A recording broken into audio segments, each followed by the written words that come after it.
Ang ninuno. Bago tayo magsimula, available ang spiritual bracelet. Marahuyo for protection sa bad spirit and negative energy. May kasamang orasyon ng bracelet. Nariyan ang link sa comment section para maka-order. Ang kwentong ito ay hango sa totoong buhay. Mula ito sa isa nating kabayan na itago na lang natin sa pangalang Pablo. Walang eksaktong taon. Probinsya ng Samar. Nang mga panong ito, kasalukuyang nakatira si Pablo sa kanyang tiyuhin na itago na lang natin sa pangalang Dado. Nasa edad 20 taong gulang ang binata. Hindi may kakailang banat na sa trabaho ang katawan.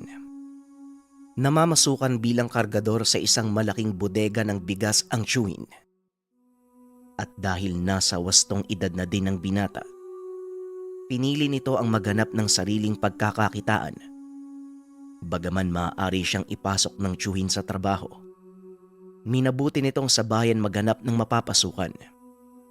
Hanggang sa madako siya sa isang tindahan ng gulay. At dahil na din sa pisikal nitong katangian, hindi nahirapan si Pablo na makakuha ng trabaho. Ang hindi alam ng binata, dito magbabago ang buhay niya. Kaunting kaalaman tungkol sa ating tampok na karakter. Si Pablo ay isang pangkaraniwang binata. Namumuhay ng normal. Walang kamuwang-muwang sa mundo ng espiritual. Maging sa mga bagay na may kaugnayan dito. Ngunit dahil sa isang kaganapan, tuluyang nagbago ang paniniwala ni Pablo. Isang hapon habang naglalabas ng mga panindang gulay, lumapit ang isang matandang lalaki. Tumingin ito sa mga gulay at laking gulat ni Pablo nang bigla siyang kalabitin ng matanda. Nay, maaari ba kong bumili ng kahit ilang peraso ng okra? At saka itong sitaw na din. Pasensya na ha. Ito lang ang kaya kong bilhin sa dala kong pera. Wika ni Tatang Nasyo. Hindi na nagsalita pa si Pablo. Agad itong kumuha ng ilang peraso ng okra at sitaw, sabay abot sa matanda. Itago mo na lang po yung pera nyo, Tatang. Ito po, sa inyo na po to. Napangiti ang matanda sa sinabi ni Pablo. Lubos ang pasasalamat nito habang naglalakad palayo. Kung titignan ng matanda ay talagang napakahina na nito at halos hindi na maiyakbang ang mga paa. Naupo sa tabi ng tindahan si Pablo habang tinitignan ng matanda. Bigla itong napatayo nang makitang pinalibutan ito ng ilang kalalakihan. Marahang naglakad ang binata papunta sa kinaroroonan ng mga ito. Hinawakan ng isa sa mga kalalakihan ang kamay ng matanda at pilit hinila ang hawak nitong supot. Hindi na napigilan ni Pablo ang sarili. Kaagad itong tumakbo upang awatin ang mga kalalakihan. Mga tol, teka lang ha. Ano bang kasalanan sa inyo ng matanda? Tanong ni Pablo. Huwag kang makialam dito kung ayaw mong samain. Dilihin siya namin to. Tugon ng lalaki. Bigla namang nag-init ang ulo ni Pablo. Ha? Dilihin siya. Matandang walang kalaban-laban. Nasaan yung mga buto nyo? Bakit hindi kayo maghanap buhay? Tanong ni Pablo. Nang mga sandaling iyon, alam na ng binata na nasa bingit siya ng kapamakan. Ngunit baliwala ito sa kanya. Ang atensyon nito ay ang mailigtas ang matanda mula sa kapamakan. Walang pagdadalawang isip ay bigla na lang bumunot ng patalim ang isa sa mga lalaki at inundayan ng saksakang binata. Tinamaan ito sa braso. Napaatras si Pablo. Nakapa ang isa sa patpat na nakasandal sa tindahan. Dali-daling gumanti ang binata at pinagpapalo ang mga kalalakian. Kung hindi nyo na itatanong, May malawak na kaalaman si Pablo pagdating sa pakikipaglaban at hindi ito ang unang pagkakataong nasangkot siya sa gulo. Nagawa niyang talunin ang 4 na kalalakihan at napatakbo ang mga ito.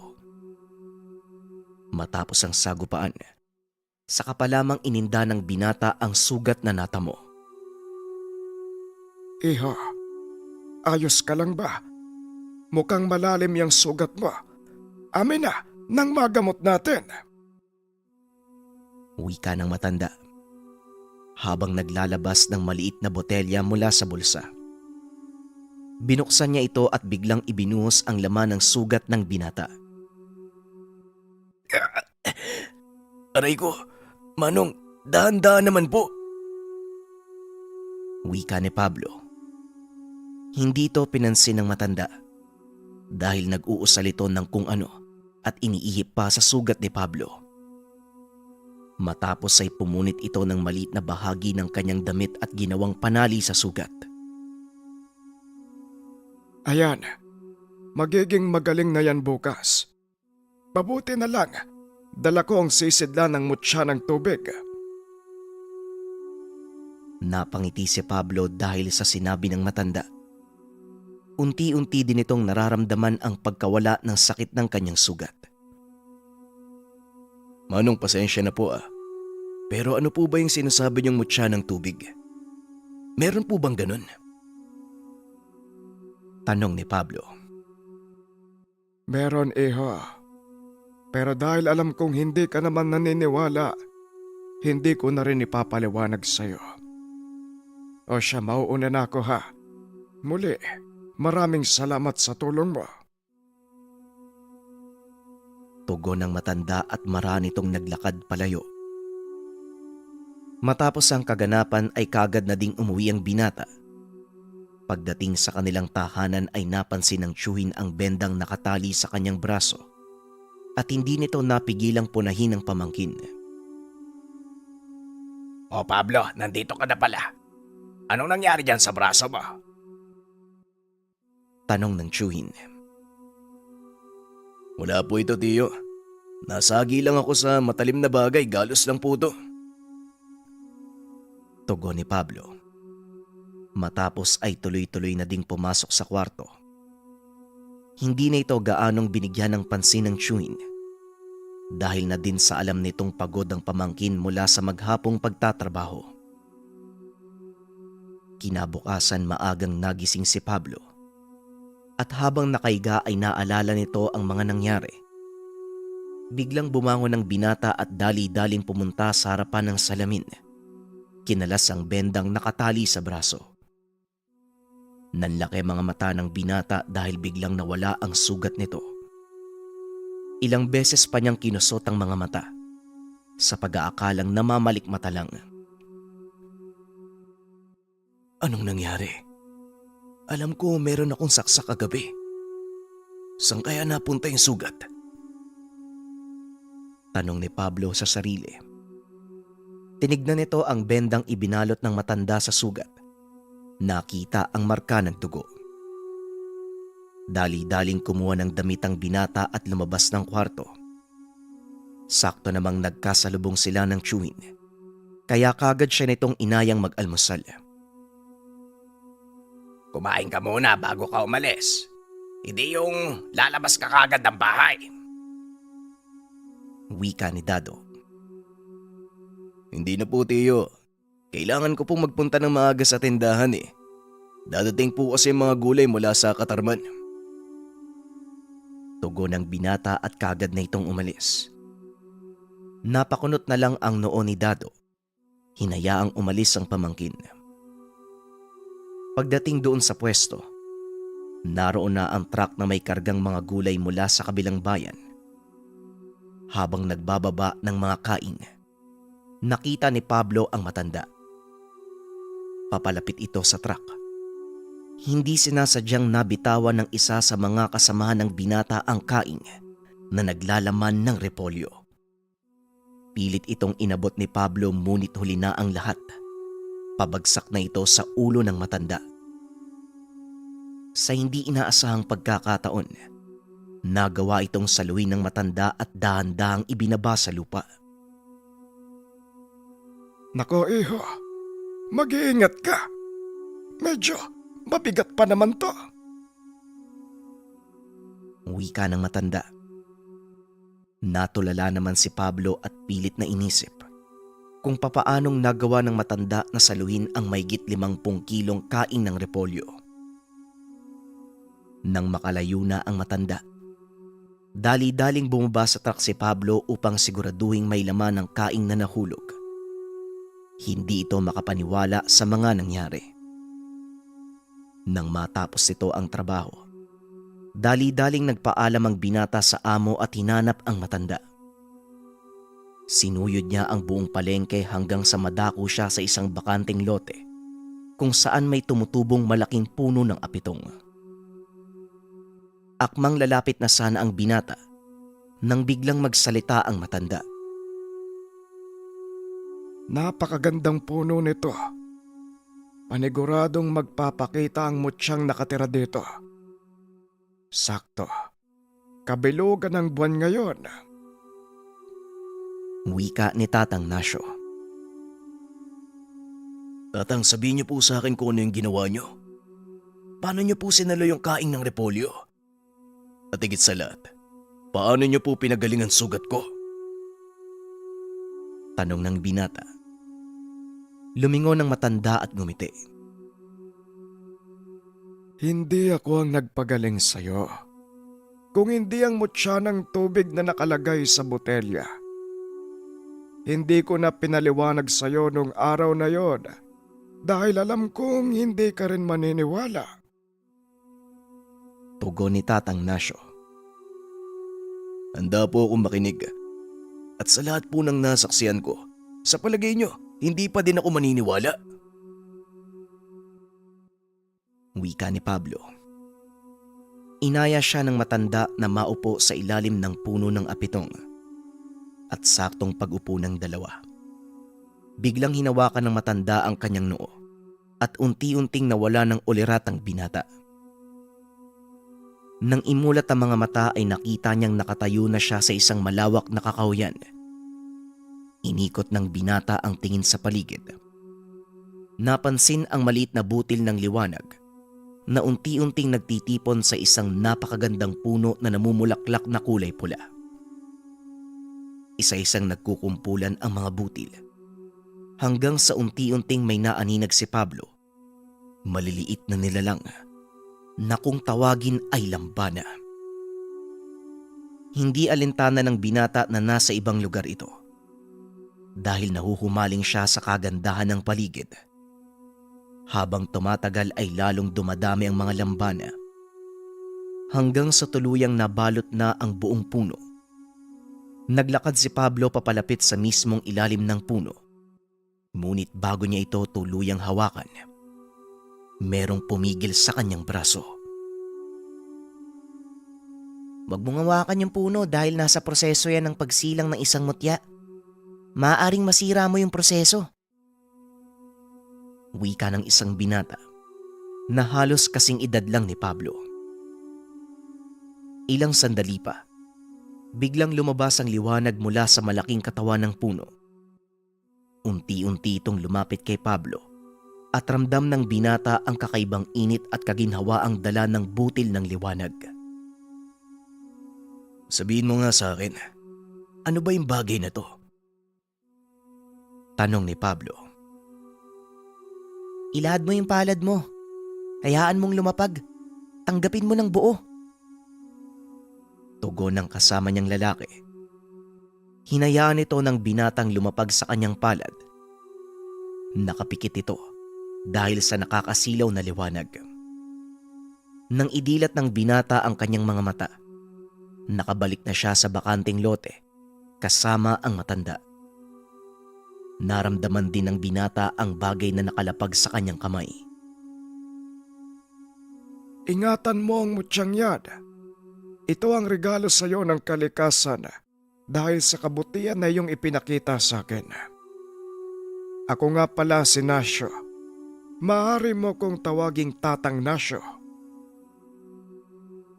Wika ni Tatang Nasyo. Maraming salamat po, Tatang. Ako naman po si Pablo. Ano po ba yung kayang gawin ng mutya na to? Tanong ng binata. Nasa iyo kung paano mo gagamitin ang mutya at kung ano ang magiging silbi nito sa buhay mo at mga taong nasa paligid mo. Ang besa ng isang mutya ay nakadepende sa taong nagtatangan sa kanya. Isang bagay lang ang ibibilin ko sa iyo. Ingatan mo ang mutya ng apitong. Tugon ni Tatang Nasyo. At habang nakikipag-usap, unti-unting napapalagay ang loob ng binata kay Tatang Nasyo. Pinaliwanag nito ang tungkol sa mga mutya at kung saan ito nagmula. Unti-unti ay naunawaan ni Pablo ang mga bagay-bagay lalo na ang tungkol sa mga elemento at kakayahang taglay ng bawat mutya. Lagi mo ding tatandaan na maraming maghahabol sa mutyang hawak mo. Mapatao, maging elemento. Kaya hanggat maaari, wag na wag mong ipagyayabang o ipapakita ng basta-basta sa iba. Wika ni Tatang Nasyo. Opo, Tatang. Maraming salamat po at pinaunawa niyo sa akin yung mga bagay na to. Malaking tulong ang ibinigay ng mutya kay Pablo. Hindi siya nakakaramdam ng pagod sa maghapong pagtatrabaho. Kaso nga lang, dumating din ang pagkakataong sinubok ng panahon ng kanyang pananalig sa hawak na mutya. Isang umaga, nautusan ng binatang sumama sa pagdadala ng mga gulay. Medyo malayo ang pupuntahan at siguradong gabi na sila makakabalik ng bayan. Tanghali na nang makarating sina Pablo sa paghahatiran, kaya dali-dali na nilang ibinaba ang mga dalang gulay para kagad din silang makabalik. Ngunit kahit anong pagmamadali ang ginawa nila, inabot pa din sila ng hapon at medyo mahaba na ang oras na gugugulin nila sa biyahe. Habang tinatahak ang daan pauwi, nakaramdam ng kakaiba si Pablo. Pinagmasdan ng paligid hanggang sa nakita nito ang isang matandang babaeng papatawid sa kalsada. Inapakan ng kasama ni Pablo ang preno, ngunit naabot pa din ng matanda. Dali-daling bumaba ng sasakyan. Nang puntahan niya ito, wala na ang matanda. Teka, asa na yun? Saan nagpunta yun? Tanong ng binata sa sarili. Hinanap niya din ito sa ilalim ng sasakyan. Habang nakayuko ay nakarinig sila ng malakas na kalabog sa bubong. Marahang tumayo si Pablo. Pagkaangat ng tingin, nakita niya ang matandang nakapatong sa bubong ng sasakyan. Nanlaki mga mata ng binata nang makita niyang sakal-sakal na ng babae ang kasama. Walang yaka! Bitawan mo yung kasama ko! Wika ni Pablo. Bibitawan ko ang kasama mo sa isang kondisyon. Ibigay mo sa akin ang hawak mo mutya. Naalala ng binata ang sinabi ni Tatang Nasyo. Hindi na siya nagdalawang isip. O sige, bitawan mo ang kasama ko. Ibibigay ko sa iyo ang mutyang hawak ko. Tugon ng binata. Bagaman walang kasiguraduhang tutupad ang nilalang sa kasunduan, nilabas nito ang tangan at inabot sa nilalang. Biglang binigwasan ng aswang ang kasama ng binata, dahilan para mawalan ito ng malay. Sige, ilapag mo yung mutya sa lupa. At Pasensya na pero nare-respeto ko ang tangan kong mutya. Kunin mo sa kamay ko. Biglang umangil ng malakas ang nilalang. Tumalon papunta kay Pablo. Iniwan nito ang kasama ng binata na siyang pinakamalaki niyang pagkakamali. Maraan itong lumapit sa binata habang inaabot ang mutya. Nang malapit niya nang makuha ang mutya, Biglang hinila ni Pablo ang kamay ng aswang. Isang malakas sa suntok ang pinakawalan nito papunta sa sikmura ng kalaban. Halos isuka niya ang laman loob dahil sa lakas ng pagkakasuntok. Walang yaka. Traidor ka! Hindi na naituloy ng nilalang ang sasabihin. Bigla siyang hinawakan ng binata sa buhok at paulit-ulit na inumpog sa puno ng nyog. Matapos ay hinawakan niya ito sa leeg, sinandal sa gilid ng sasakyan. Kahit kailan, hindi mapapasa kamay ng mga kagaya mo ang mutsyang tangan ko. Wika ng binata. Kumaripas ng takbo ang nilalang, nawala sa masukal na damuhan. Agad namang ginising ng binata ang kasama at inayang umalis na sa lugar. Nang magkamalay ang kasama ay dali-dali nitong pinaandarang truck.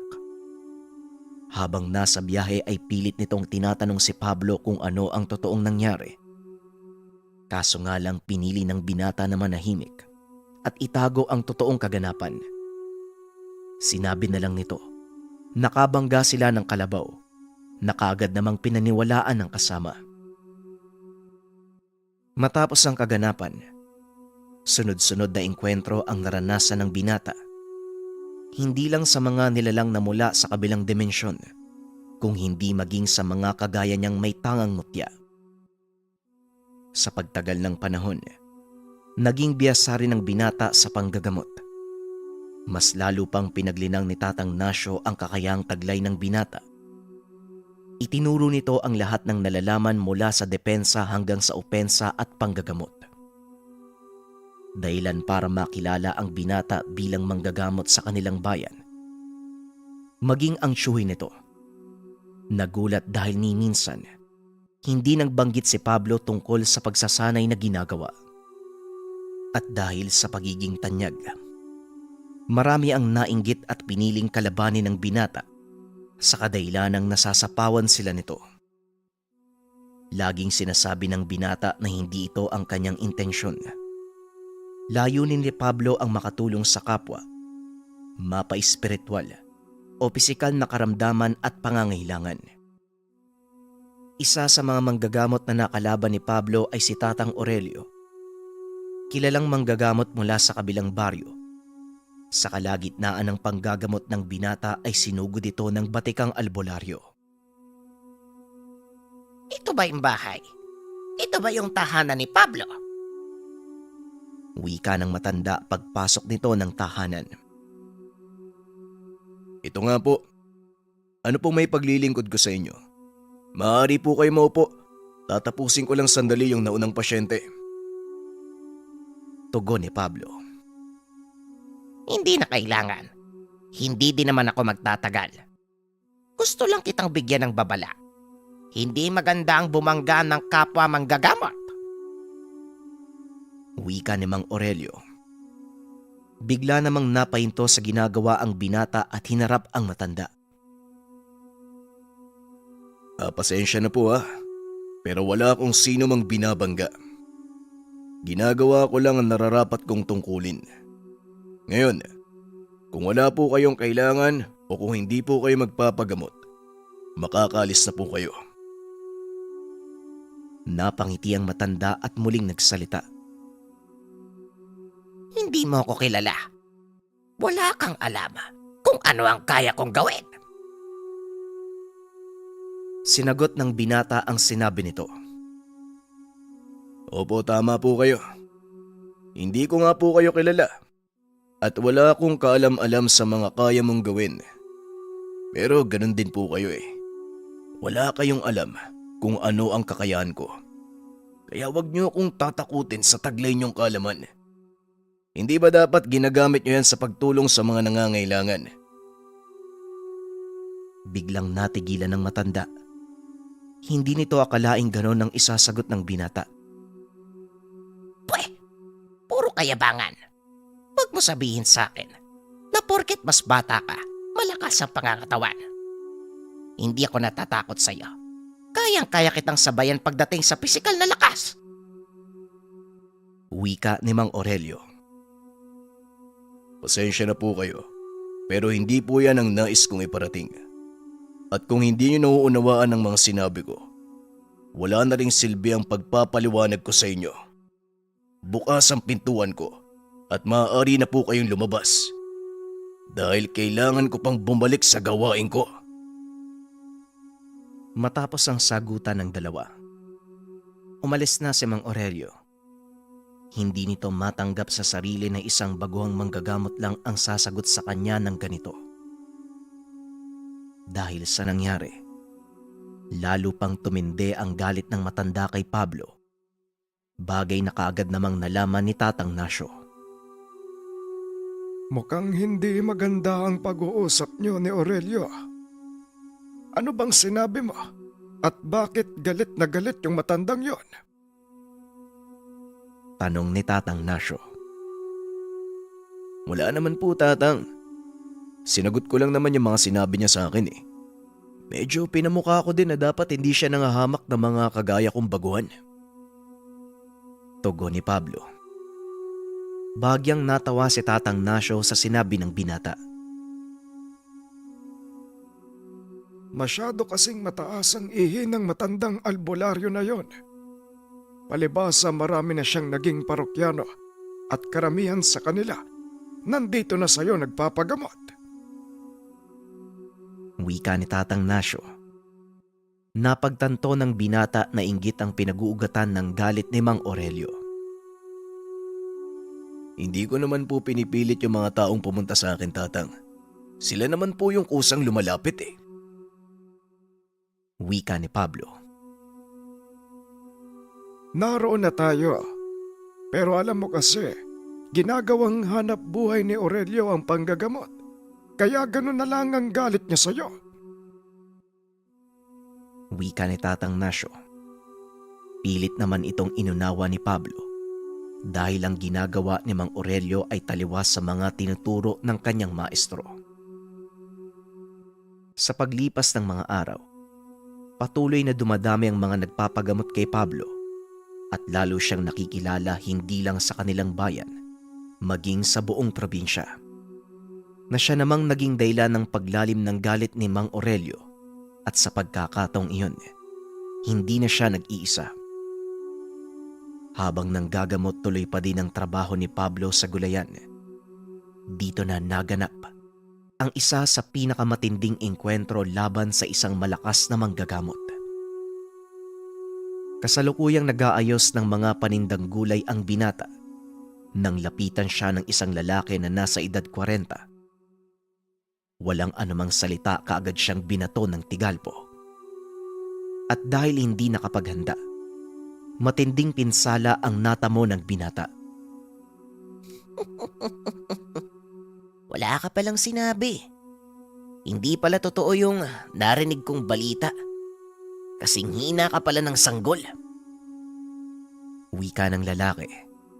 Ang pangalan nito ay Brando. Ano po bang kasalanan ko sa inyo? Bakit mo ko inaatake? Tanong ni Pablo.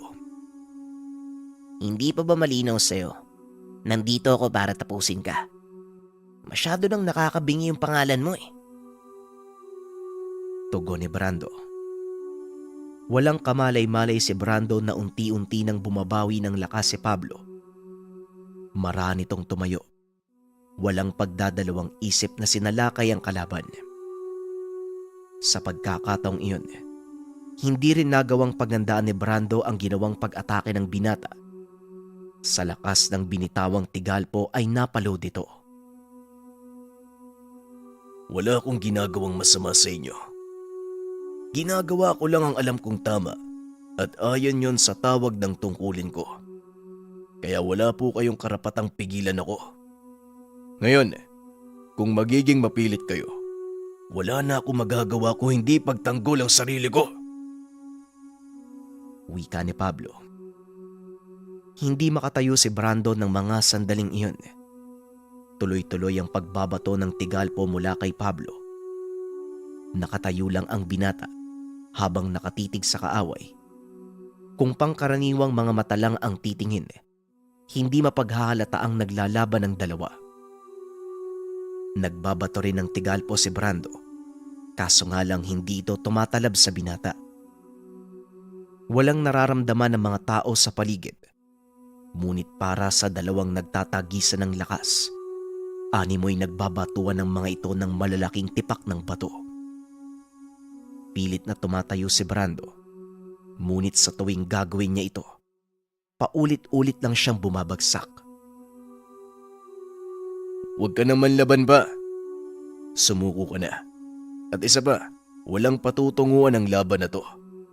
Isa sa atin ang tuluyang babagsak at sisiguraduhin kong hindi ako yun. Wika ni Pablo. Walang yaka. Naunahan mo lang ako eh. Matalo man ako. Marami ang maghahangad na tapusin ka. Tugon ni Brando. Sa pagkakataong iyon, diniskomyon ng binata ang kalaban. Pasensya na, pero ikaw ang gumawa nito sa sarili mo. Tatanggalan kita ng kakayahan. Mawawala ang kaugnayan mo sa mundo ng espiritual. Aalisin ko din ang kakayahan mong makapanggamot. At higit sa lahat, aalisin ko ang lahat ng alaala mo sa paggamit ng kapangyarihang espiritual. Matapos itong sabihin ng binata, agad siyang nag-usal ng mga dasal. Unti-unting nawawalan ng ulirat si Brando. Ilang sandali pa ang nakalipas. Tuluyan itong nawalan ng malay. Dali-dali naman silang pinagkumpulan ng mga tao upang tulungan. Nang bumalik ang ulirat nito, tila hindi alam kung ano ang nangyari. Teka, anong ginagawa ko dito? Saka, bakit ako nakahiga sa lupa? Tanong ni Brando. Kaibigan, nawalan ka ng malay. Maswerte, maraming tao sa paligid eh. Kaya kaagad kang natulungan. Eto, uminom ka muna ng tubig. Tugon ni Pablo. Sa pagkakataong iyon, alam ni Pablo na tuluyan nang nawala ang kakayahan ni Brando. Hindi na ito magiging banta para sa kanya at sa iba pang baguhan. Agad nitong ibinalita ang nangyari sa guro. Nangamba si Tatang Nasyo sa mga naganap. Kaya naman pinayuhan nito ang mag-aaral na wag na munang magpakita sa maraming tao. Hindi naman po pwede yun, Tatang. Alam niyo naman po yung pagtatrabaho ko lang sa gulayan ng pinagkukunan ko ng pangkain sa araw-araw. Hindi rin po ako naniningil sa panggagamot. At alam niyo naman po na kailangan nating mabuhay. Wika ni Pablo.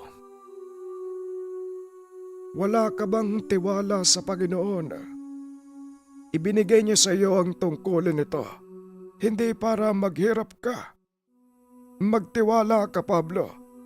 Sundin mo ang payo ko para maiwasan ang anumang hindi inaasahang pangyayari.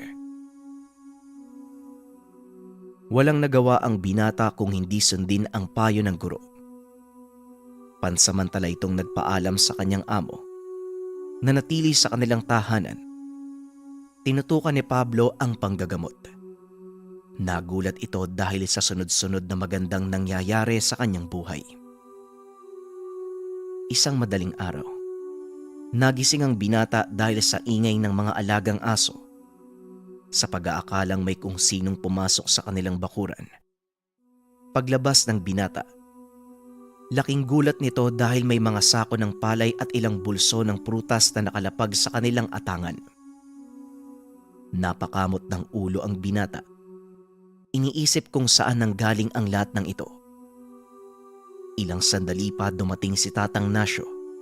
Nakangiti lang ito sa kanya. Ano pang inaantay mo? Ipasok mo na ang mga gulay at prutas na yan at pakibilad ang palay para madala na sa kiskesan. Wika ni Tatang Nasyo. Pero Tang, saan po ba nang galing to? Tanong ni Pablo. Huwag ka nang magtanong. Pasalamatan mo na lang ang biyaya. Hala sige, kumilos ka na.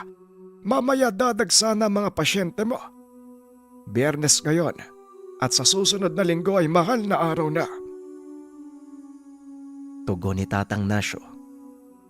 Pinaghahandaan nila Pablo ang pagdating ng mahal na araw dahil marami ang dumadagsa para magpagamot at para magpakonsagra ng gamit. Handa naman po ko doon, Tatang. Ang problema lang, baka makisali na naman yung pangkat ni Mang Aurelio. Wika ni Pablo. Malaking pagsubok sa kanya ang pangkat na pinamumunuan ng matandang si Aurelio dahil ito ang pangunahing sanhi ng gulo. Huwag mo silang alalahanin. Ako na ang bahala sa kanila. Ang mahalaga, ituon mo ang pansin sa mga pasyente at mga naniniwala sa kakayahan mo. Tugon ni Tatang Nasyo. Ilang araw ang lumipas. Naging maayos naman ang lahat. Inakala ng binata na magpapatuloy na ang ganitong kapayapaan. Ngunit ilang araw bago sumapit ang Biyernes Santo, isang pasyente ang dumulog sa kanila. Saktong si Tatang Nasyo ang naroon, kaya ito ang nakipag-usap. Nalamang kulam ang sanhi ng pagkakasakit ng pasyente. Ayon pa dito, inilapit nila ang kaso kay Mang Aurelio. Kaso nga lang tumanggi ang matanda dahil may mahalagang bagay silang pinaghahandaan. Nagamot naman ito ng matanda, ngunit naging palaisipan sa kanya ang sinabi nito. Pablo, narinig ko ang isa sa mga pasyente natin na tinanggihan ni Aurelio. Ang sabi, may pinaghahandaan daw silang importanteng kaganapan. Wika ni Tatang Nasyo. O baka naman po naghahanda sila sa pagdating ng mahal na araw. Hindi po ba nagbabasbas din sila ng mga gamit? Tugon ni Pablo. Tama ka. Pero nakakapanibagong tatanggihan nila ang mga pasyente. Yon ang ikinabubuhay nila. Muling wika ni Tatang Nasyo. Naku po, Tatang. Tignan na lang natin. Kahit anong gawin nila, handa ako. At hindi po ako natatakot sa kanila. Alam ni Pablo ang kahinaan ni Aurelio, kaya kampante itong hindi sila mapapahamak. Tandaan mo, Pablo, na ang mutyang hawak mo ay may kahinaan. At kagaya ng ibang mutya, mahina ang kapangyarihan nito sa tuwing sasapit ang mahal na araw, lalo na ang Biyernes Santo. Wika ni Tatang Nasyo. Biglang natigilan si Pablo dahil alam niyang totoo ang sinasabi ng guro. Opo, Tatang. Alam ko po ang gagawin ko. At napaghandaan ko na po ang bagay na yon. Matapos mag-usap ng dalawa, isa-isang nagdatingan ang mga pasyente. Naging abala si Pablo sa pag-aasikaso sa mga ito. Ganon din si Tatang Nasyo. Kapwa nilang hindi napansin ang paparating na panganib. Nalaman na lang ito ni Tatang Nasyo nang bigla siyang napatingin sa bintana. Nakita nito ang isang lalaking nakatayo sa labas ng bakuran. Pinagmamasdan nito ang mga pasyente. Maya-maya ay sumisilip sa bintana kung nasaan si Pablo. Dali-daling pinuntahan ni Tatang Nasyo ang binata upang balaan ito. Napatingin ang binata sa kinaroroonan ng sinasabing lalaki. At nang mapansin itong nakita siya ni Pablo, dali-daling umalis ang lalaki. Tatang, parang alam ko na kung ano mangyayari. Maging alisto po kayo. Papauwiin ko na ang iba nating pasyente. Itutuloy ko na lang sa susunod na araw ang gamutan. Wika ni Pablo. Mas mabuting ang ganon, Pablo. Baka sakaling sumalakay ang mga kalaban at madamay ang mga inosente. Tugon ng matanda. Nang makauwi na ang mga pasyente, nagantay ang dalawa. Pinili nilang magkunwaring wala silang kaalam-alam sa mga nangyayari. Pagkagat ng dilim, doon na nagsimulang magparamdam ang mga kalaban. Isang malakas na kalabog ang narinig nila sa bubong. Sunod-sunod na kaluskos mula sa kakahuyan sa likod ng tahanan. Mukhang napapaligiran nila tayo. Wika ni Pablo. Tama ka, Pablo, kaya maganda ka. Huwebes Santo ngayon. Ilang oras talaga. Hating gabi na ng Biyernes Santo. Wika ni Tatang Nasyo. Alam ko po yan, Tatang. Kaya sisiguraduhin kong tatapusin ko ang laban na to bago pa sumapit ang hating gabi. Pag-uusap ng dalawa. Kagad na lumabas ng bahay. Sa atangan pa lang ay sinalubong na ang binata ng ilang mga kalalakihang nakatalukbong. Hindi naman nagdalawang isip si Pablo. Sinugod nito ang mga kalaban at kagad na nakipagbuno. Kaso nga lang biglang napahinto ang binata nang magsalita si Tatang Nasyo. Sandali lang, Pablo. Hindi sila ang kalaban mo. Ano po? Kung hindi sila ang kalaban, bakit po sila nandito? At bakit po sila gumagante? Pag-uusap ng dalawa. Kagad namang nagsalita ang isa sa mga nakatalukbong na kalalakian. Itago na lang natin sa pangalang Emong. Papaanong hindi gagante? Sinugod mo kami. Ako nga pala si Emong, pamangkin ni Tatang Nasyo. Itong ilan sa mga kasamaan ko na tutulungan ka sa laban. Napakamot sa ulo ang binata at humingi ng paumanhin. Pasensya na kayo. Akala ko kasi kalaban eh. Tugon ni Pablo. Mamaya na kayo mag-usap. Napapaligiran na tayo ng mga kalaban. Talagang walang hiya itong si Aurelio.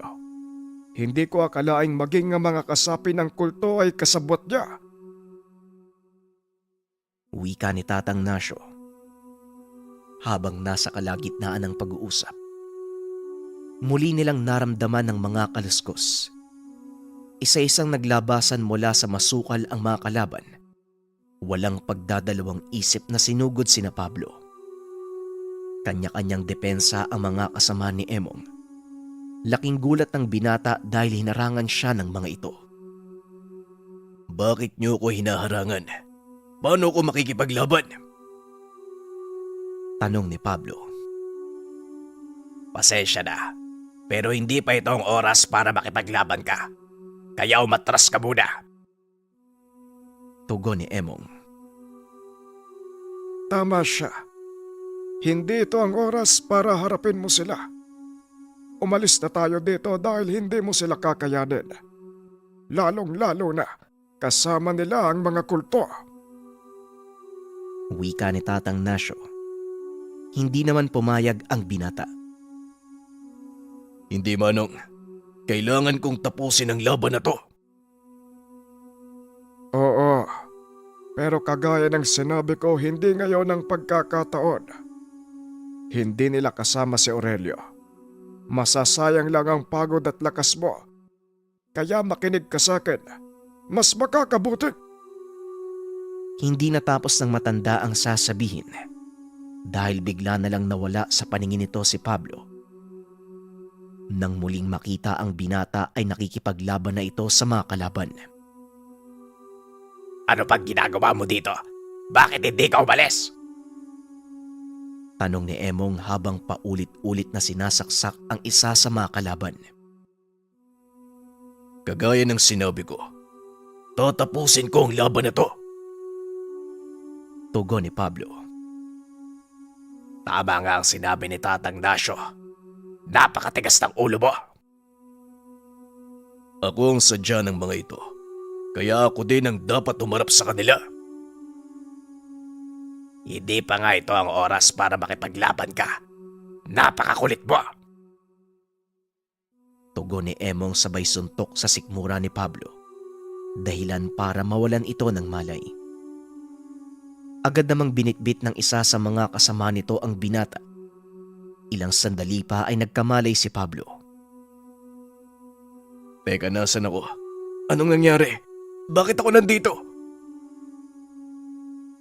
Ang yungib na ito, nagsisilbing taguan ng aking mga mag-aaral. Dito kita dinala dahil walang sino man ang nakakaalam ng lokasyon na ito. Sa ngayon, hindi ka pwedeng lumaban dahil hindi pa kumpleto ang taglay mong lakas. Tugon ni Tatang Nasyo. Ano pong sinasabi niyo? Nakakapanggamot na ako at nagagamit ko ng maayos ang mutyang hawak ko. Tugon ni Pablo. Maaaring tama ka. Nagagamit mo ang mutya ng maayos. Pero hindi mo ba napapansin tuwing Biyernes Santo humihina ang kapangyarihan mo? Dahil hindi kumpleto ang konsagrasyon ng mutyang hawak mo. Nandito ka ngayon dahil kailangan basbasa ng isang pantasang mutya. Tugon ni Tatang Nasyo. Pantas. Meron bang ganun, Tatang? Naririnig ko lang yan sa mga drama sa radyo. Tugon ni Pablo. Kung papaanong lumitaw ang mga mutya sa mundong ito, kasabay nilang isinilang ang mga pantas. Dahil tanging mga pantas at babaylan lang ang may kakayahang magbasbas at magbigay sa mga bagong silang na mutya. Napagtanto ni Pablo na ang tangan niya, bagong silang na mutya ng apitong. Kaya naman pumayag ito sa mga mungkahi ng matanda. Ilang sandali pa, dumating na si Emong at ang iba pa nitong kasamahan. Mabuti na lang nagawa namin silang patakbuhin. Tatang Nasyo, wala bang nakasunod sa inyo dito? Tanong ni Emong. Sinigurado kong walang nakasunod sa akin. At isa pa balot ng sabulag ang lugar na ito, kaya walang makakakita. Lalo pat nasa kalagitnaan tayo ng pugad ng mga tikbalang. Tugon ni Tatang Nasyo. Matapos ang pag-uusap, nagpahinga na ang pangkat. Kinabukasan maagang gumising ang matanda. Dinala si Pablo sa tuktok ng isang burol. Dito natin naantayin ang pantas. Maupo ka sa ilalim ng puno. Pagmasdan mo muna ang pagsikat ng araw. Kukuha lang ako ng prutas na kakainin natin. Wika ni Tatang Nasyo. Nagpaiwan ng binata at inantay ang pagsikat ng araw. Ilang sandali nga unti-unti nang lumabas ang araw mula sa likod ng bundok. Nahumaling ang binata at nasilaw sa liwanag. Tinakpa ng binata ang mga mata. Nang muli itong magmulat, nakita niya ang isang binatang nakatayo sa tabi ng malaking bato. Napakaganda ng sikat ng araw, hindi ba? Wika ng binata. Nakasuot ng puting damit na may mahabang manggas. May gintong kwintas. May hawak na tungkod na tila gawa sa pinagsama-samang ugat ng kahoy. Hindi alam ni Pablo ang sasabihin, kaya naman tumango na lang ito bilang tugon. Ano ang pangalan mo, kaibigan? At bakit ka narito? Tanong ng binata. Sa pagkakataong iyon ay sumagot na si Pablo. Sinabihan ako ni Tatang Nasyo na antayin ko daw dito yung... Sino nga ba yun? Wika ng binata habang kinakamot ang ulo.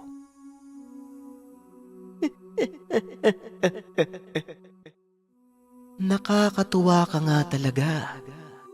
Kagaya ng sinabi ni Nasyo, ang hinihintay mo ay ang pantas. Tama ba? Tugon ng binata. Walang kaalam-alam si Pablo na ang kausap niya walang iba kung hindi ang pantas. Oo, tama ka nga. Yun nga yung inaantay ko, yung pantas. Tugon ni Pablo. Naglalakad paikot sa kanya ang binata. Bakit mo naman hinahanap ang pantas? Ano ang pakay mo sa kanya? Tanong ng pantas. Ang totoo, hindi ko din maintindihan yung sinasabi ni Tatang Nasyo. Pero teka, paano mo nakilala yung maestro ko? Tanong ni Pablo.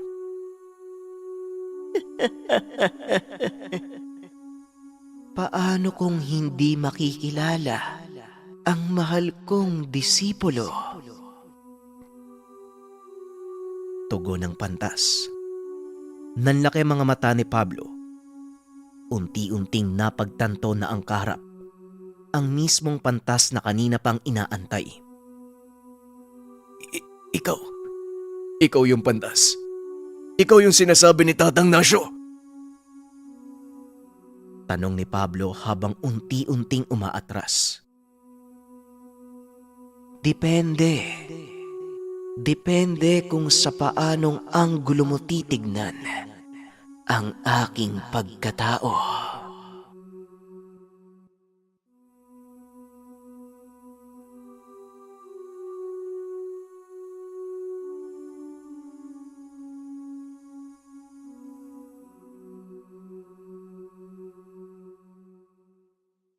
Ang ninuno.